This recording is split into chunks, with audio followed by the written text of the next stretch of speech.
But immediately after the death of Queen Elizabeth of England in September 2022, the throne passed immediately and without ceremony to the heir, Charles, the former Prince of Wales.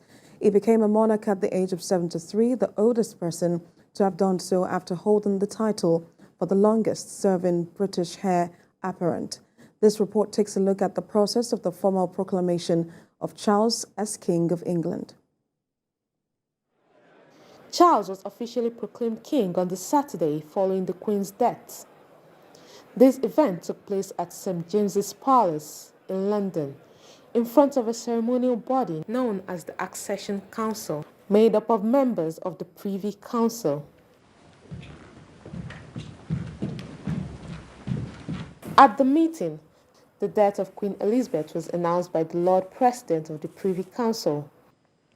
My Lords, it is my sad duty to inform you that Her Most Gracious Majesty, Queen Elizabeth II, has passed away. And the proclamation was read aloud. Glorious memory, by whose decease the crown of the United Kingdom of Great Britain and Northern Ireland is solely and rightfully come to the Prince Charles Philip Arthur George.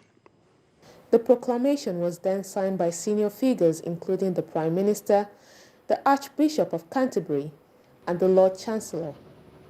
It was read aloud from the balcony above Friars' Court in St. James's Palace. Is solely and rightfully come to the Prince Charles Philip Arthur George. And for the first time since 1952, the national anthem was played with the words, "God Save the King." And God Save the King!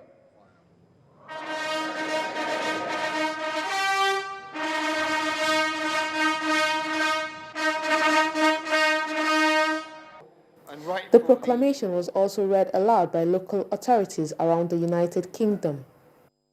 Upon his accession, Charles became the head of the Commonwealth, an association of 56 independent countries. For 14 of those countries, as well as the UK, the King is the head of state. Other realms signed and read their own proclamation, as did Scotland, Wales, and Northern Ireland. A degfed dydd already. The King made a declaration to uphold the constitutional government, and he made an oath to preserve the Church of Scotland. In taking up these responsibilities, I shall strive to follow the inspiring example I have been set in upholding constitutional government and to seek the peace, harmony and prosperity of the peoples of these islands and of the Commonwealth realms and territories throughout the world. The symbolic high point of the accession was the coronation. King Charles and Queen Camilla were crowned during a special ceremony on the 6th of May, 2023.